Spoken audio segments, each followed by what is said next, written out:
అపస్మారక స్థితిలో ఉన్న సింగర్ కల్పనను పోలీసులు నిన్న సాయంత్రం ఆసుపత్రిలో చేర్చిన విషయం తెలిసి సింగర్ సునీత, గీతామాధురి, కారుణ్య తదితరులు హుటాహుటిన ఆసుపత్రికి చేరుకుని పరిస్థితి ఎలా ఉందని వాకబు చేశారు. పోలీసులు ఆమెపై సూసైడ్ కేసు నమోదు చేసి అనేక కోణాల్లో విచారణ చేపట్టారు.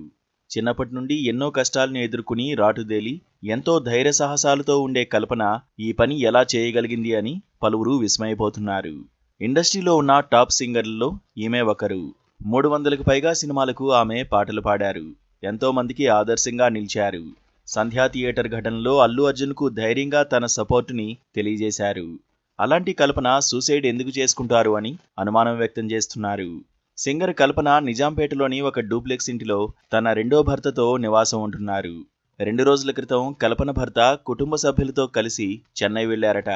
అప్పటి నుంచి ఇంట్లో ఒక్కతే ఉన్న కల్పన 2 రోజులుగా డోర్ తీయకుండా కనీసం బయటకు రాకుండా ఉండడంతో సెక్యూరిటీ ద్వారా విషయం తెలుసుకున్న అసోసియేషన్ వారు పోలీసులకు సమాచారం ఇచ్చారు.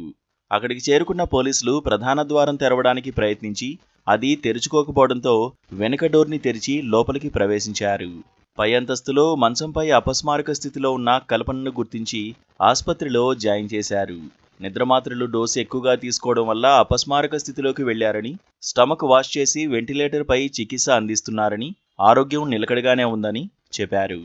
వైద్యులు హెల్త్ బులెటిన్ విడుదల చేసి పరిస్థితి నిలకడగా ఉందని, వెంటిలేటర్ కూడా తీసివేసి ఆక్సిజన్తో ట్రీట్మెంట్ అందిస్తున్నామని, ఆమె కోలుకున్నారని మాట్లాడుతున్నారని తెలియజేశారు.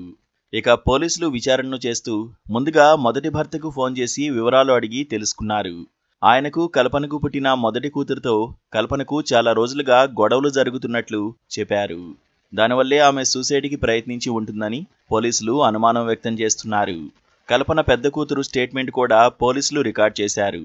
కల్పన కూతురు కేరళలో ఉంటుందట. హైదరాబాద్కు రమ్మంటే రాలేదట. కల్పన కేరళకు వెళ్లి మరీ పిలిచినా కూడా రాకపోవడంతో ఇద్దరి మధ్య గొడవలు జరిగినట్లు విచారణలో తేలింది.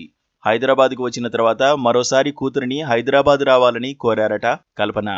అప్పుడు కూడా కూతురు రానని చెప్పడంతో మనస్తాపానికి గురై దానివల్లే నిద్రమాత్రలు వేసుకుందని ప్రాథమిక విచారణలో తేలింది. ప్రస్తుతం ఆమె రెండో భర్త ప్రసాద్ను విచారిస్తున్నారు.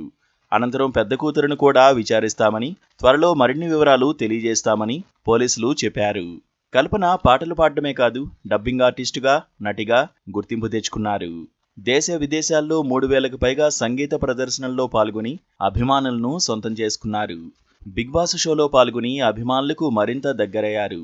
కల్పన కుమార్తె దయాప్రసాద్ తన తల్లి ఆత్మహత్య ప్రయత్నం చేయలేదని, ఇన్సోమేనియా నేపథ్యంలో తీసుకుంటున్న టాబ్లెట్స్ హైడోస్ వేసుకోవడం వల్ల అపస్మారక స్థితిలోకి వెళ్ళిందని, తమ కుటుంబంలో ఎలాంటి కలహాలు లేవని, అందరం సంతోషంగా ఉన్నామని, త్వరలో తన తల్లి పూర్తి ఆరోగ్యంతో బయటకు వస్తుందని అన్నారు.